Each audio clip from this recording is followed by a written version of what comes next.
Me decidi, Senhor.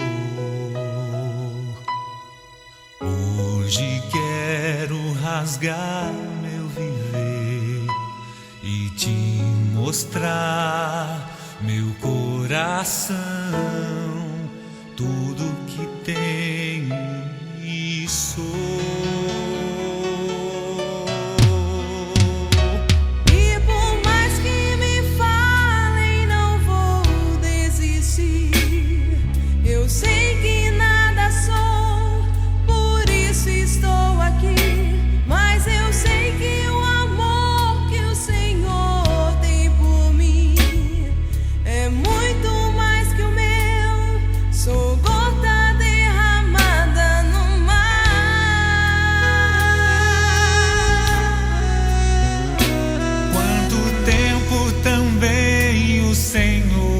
Esperou, nas tardes encontrou saudade em meu lugar, mas ao me ver na estrada ao longe voltar, num salto se alegrou e foi correndo me encontrar.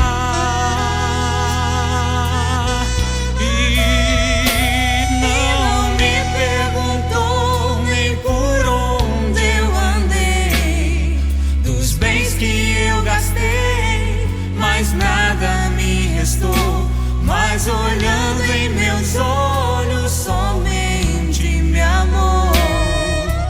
E ao me beijar, me acolheu num abraço de paz.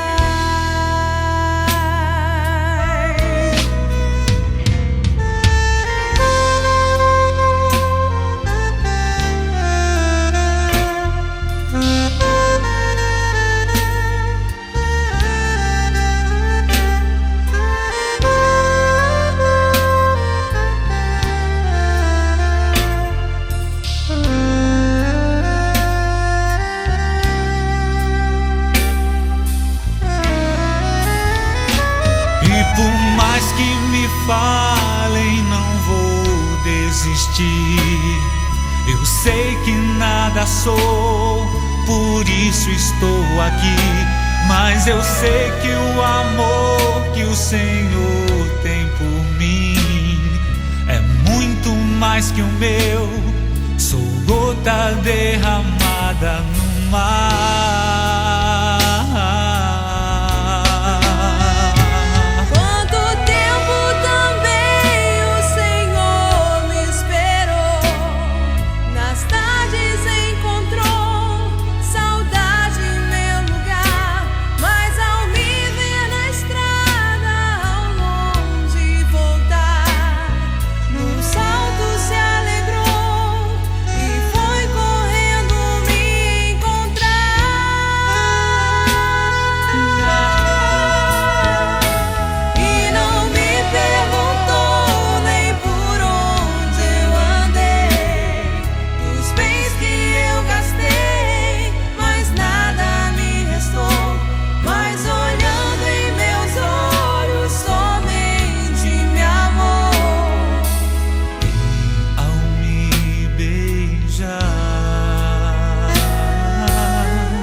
Abraço de paz.